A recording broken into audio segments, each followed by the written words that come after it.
Are you tired of battling garden pests, pouring money into chemicals, or constantly replanting things that should be thriving? What if I told you the secret to a resilient, abundant garden aren't in your latest gardening gimmicks or hacks, but in wisdom that's thousands of years old? Today, we're unearthing the ancient cultivation techniques that shaped civilizations and discovering how they can revolutionise your modern garden. Stick around, because these old world secrets might be the key to growing in perfect ecological harmony. Echoes of Eden, where cultures align, from Persian paradises to Roman designs, each step we take. Modern gardening is at a crossroads.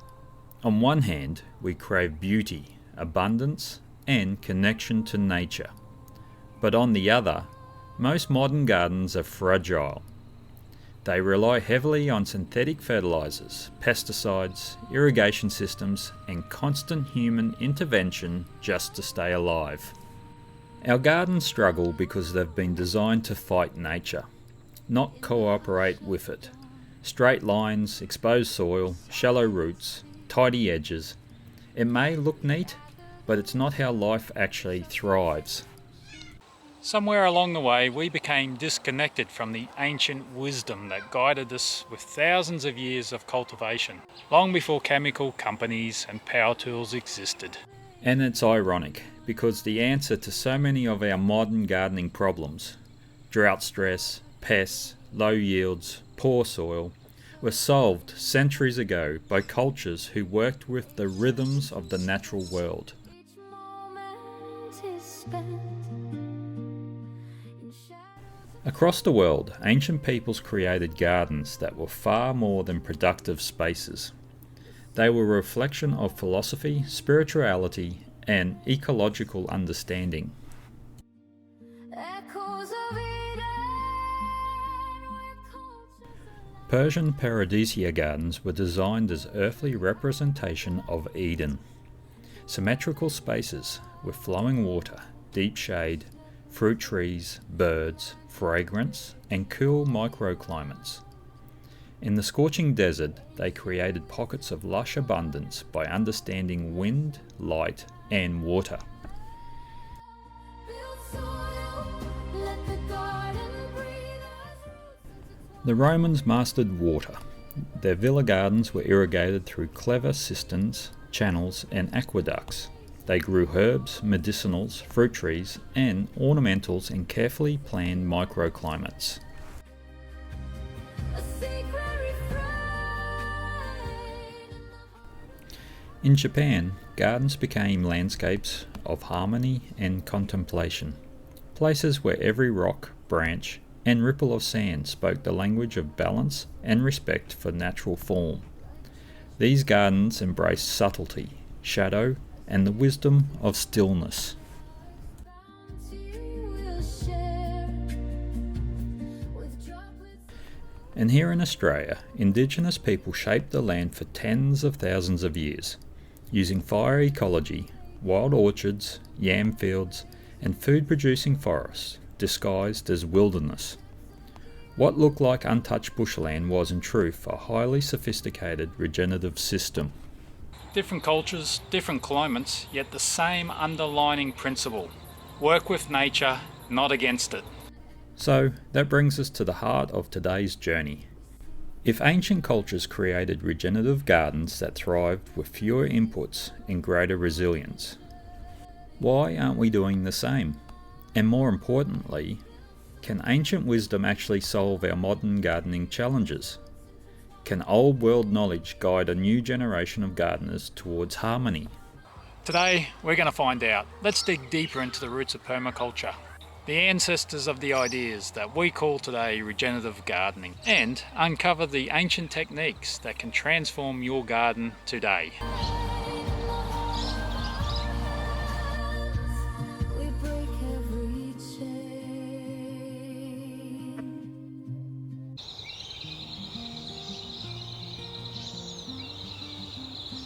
When we talk about permaculture today, people often imagine it as a modern movement, a clever system developed in the 1970s by Bill Mollison and David Holmgren. But the truth is, permaculture is ancient. It's the rediscovery of knowledge held by Indigenous cultures for thousands of years, refined through observation, patience, and deep relationship with the land.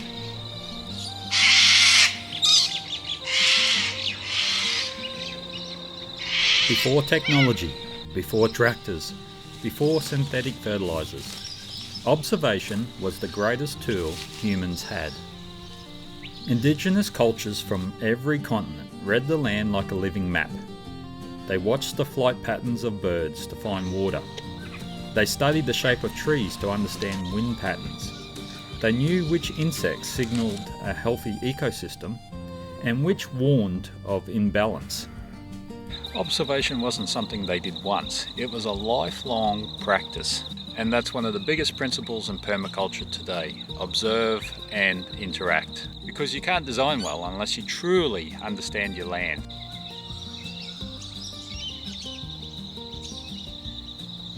Polyculture, mixing plants together for mutual benefit, wasn't invented in the permaculture textbooks. It was lived for millennia.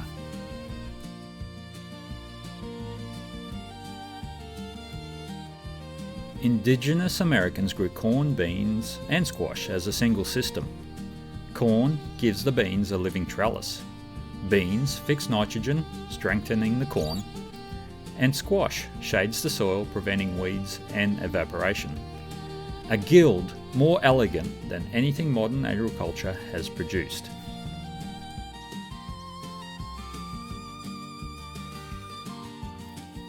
In parts of Southeast Asia, Africa and South America, people created multi-layered food forests that looked wild, but were deeply intentional. Tall canopy trees, fruiting mid-story, shrubs, vines, herbs, roots, ground covers. Every layer supported the others. Here in Australia, Indigenous women cultivated vast yam fields that produced more calories than modern wheat farms, without machinery, chemicals, or environmental collapse. These ancient systems worked because they mimicked nature, and that's exactly what permaculture strives to do today.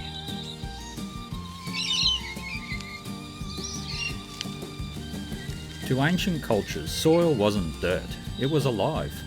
And they understood that if you care for the soil, everything else thrives.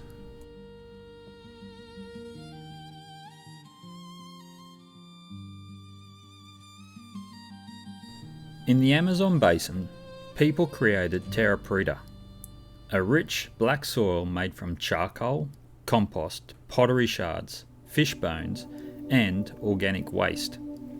It remained fertile hundreds of years later, outperforming modern farmlands.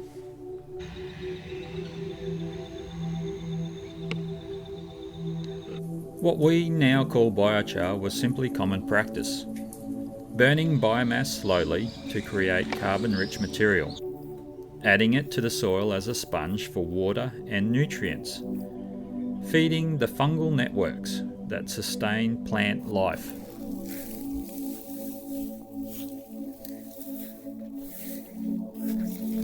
Ancient farmers understood erosion.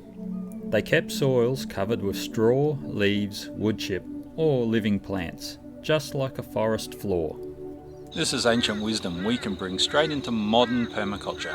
Feed the soil, and the soil will feed you.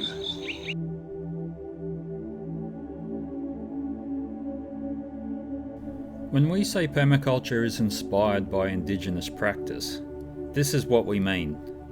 Observation, diversity, soil care, natural systems, relationship with land. Not control, not domination, not endless inputs. It's a return to humility, designing gardens that work like ecosystems, not factories.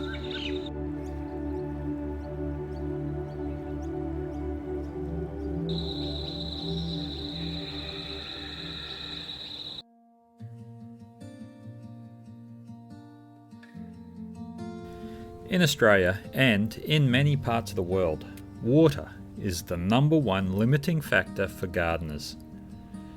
Droughts are longer, rain is less predictable, summers are harsher, and when it does rain, half of it runs straight off the land before it even reaches the roots. But ancient civilizations survived, even thrived, in some of the driest environments on Earth. They didn't rely on pumps, sprinklers, or hoses. They relied on earthworks, design, and deep observation of water's natural movement.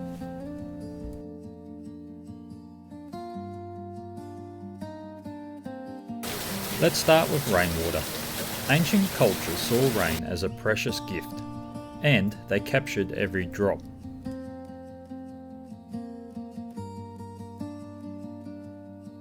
The Romans famously built aqueducts carrying water across valleys, cliffs, and cities. But lesser known are their cisterns, underground reservoirs that stored rainwater from rooftops and courtyards, keeping communities hydrated for months. In the deserts of Persia, people dug qanats, underground channels that transported cool, fresh water from mountain aquifers to dry valleys. This system worked for over 2,000 years, and many qanats are still flowing today. First Nations Australians didn't build dams, they read the land. They captured seasonal flow in soak wells, waterholes, and natural depressions without interrupting ecosystems. They tended water as a living part of country. And today, a simple rain tank is our modern equivalent of the ancient cisterns. Low tech, high value, and captures what falls for free. Ancient gardeners didn't plant things randomly. They studied the shape of the land, the direction of the wind and sun, and the natural movement of water. South-facing slopes for moisture-loving plants, high ground for dry-tolerant species, shaded courtyards to reduce evaporation, garden beds aligned to catch morning sun and afternoon shade. Before planting anything, walk your land after rain. Watch where water pools, watch where it flows, and that's your blueprint. Earthworks are the real magic. Ancient engineering that slows, spreads, and sinks water into the soil. Swales are a level ditch dug on contour across a slope. They don't channel water, they stop it.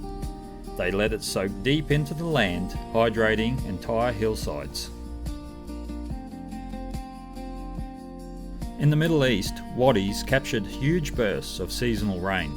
Instead of fighting floods, gardeners designed channels and depressions that welcomed them. In Asia, Central America, and the Mediterranean, farmers built terraces to prevent erosion, slow runoff, and create stable microclimates. With terraces, steep land became fertile, productive, and drought-proof. You don't need a mountain to use these ideas. Even in a backyard, a gentle swale, a small berm, or a contour bed can help you double your water retention. The best place to store water isn't in a tank, it's in the soil. Healthy soil can hold hundreds of litres of water per cubic metre. Ancient farmers knew this instinctively, through mulch, compost, organic matter, biochar, and plant roots. The more carbon you have in your soil, the more water it holds. And the more water it holds, the more resilient your garden becomes, even in the harshest summer.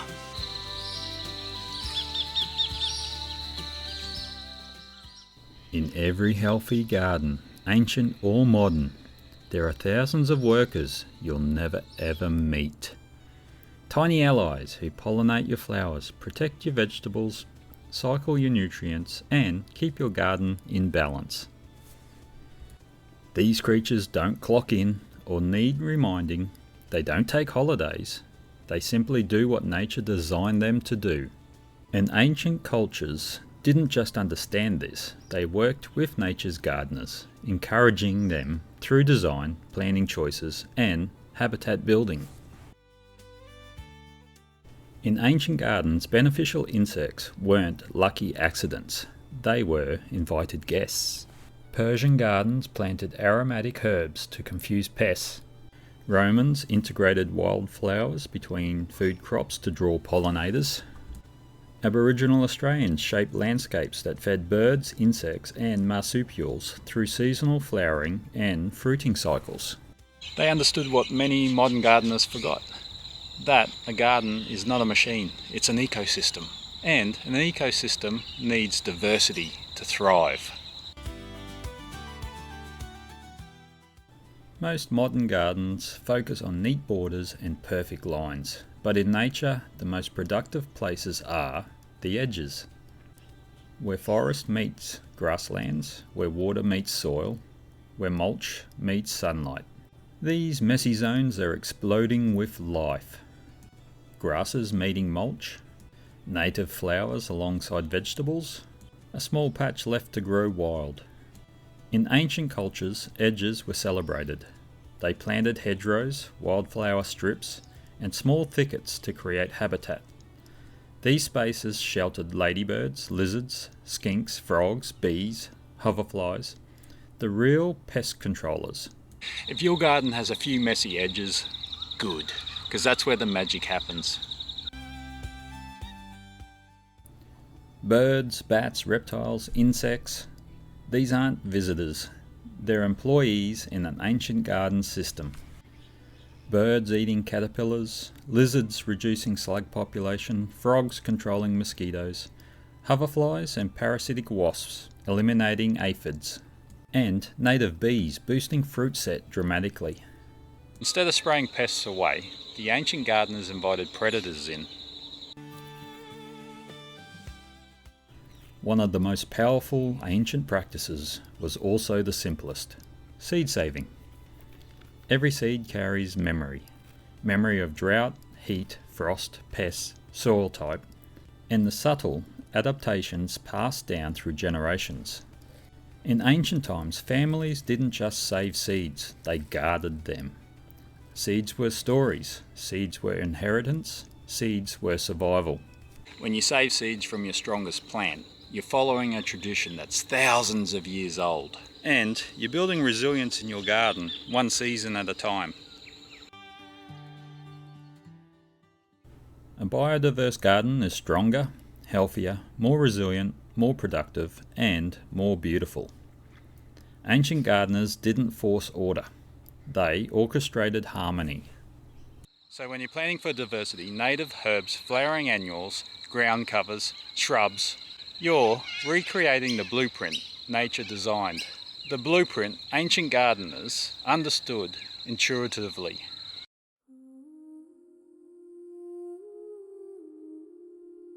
When you step back and take a look at your garden, it's easy to think that you're just keeping everything tidy. A bit of trimming here, a bit of mulching there, but the truth is every small action you take is shaping the future of your landscape. Each time you manage an edge, plant a native, improve the soil, or build a little habitat for the good bugs, you're doing more than maintenance. You're quietly steering your place towards resilience and abundance. That's the heart of this ancient modern approach. Use timeless ideas, observation, diversity, soil care, then combine them with practical tools we have today. Suddenly, the garden isn't a chore, it's a companion. And even the weeds play their part, though they'll never admit to it. They break up some soil, add a bit of biomass, keep us on our toes. Very generous, really, unintentionally. Every native in the ground, every path defined, every bit of organic matter returned to the soil.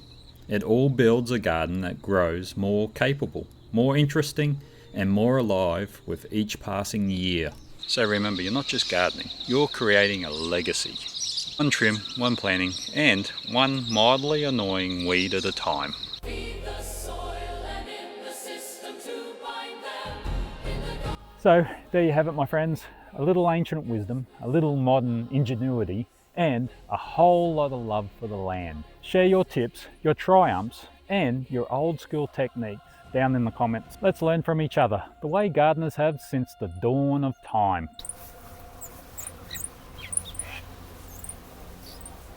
If you found this video helpful, give it a like to help other gardeners discover it. If you want more permaculture guides, hobbit humour, hands in the dirt wisdom, and the journey across my 5-acre patch here in the Aussie bush, make sure you subscribe and ring that bell so you don't miss the next adventure. Until next time, may your soils be rich, your rains gentle, and your garden ever full of good company.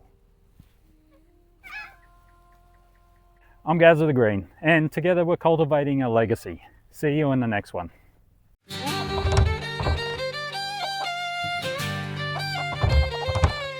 In a land where the shadows crawl, Gandalf the grey rode to hear the call through valleys green to Gaz's domain where the soil is rich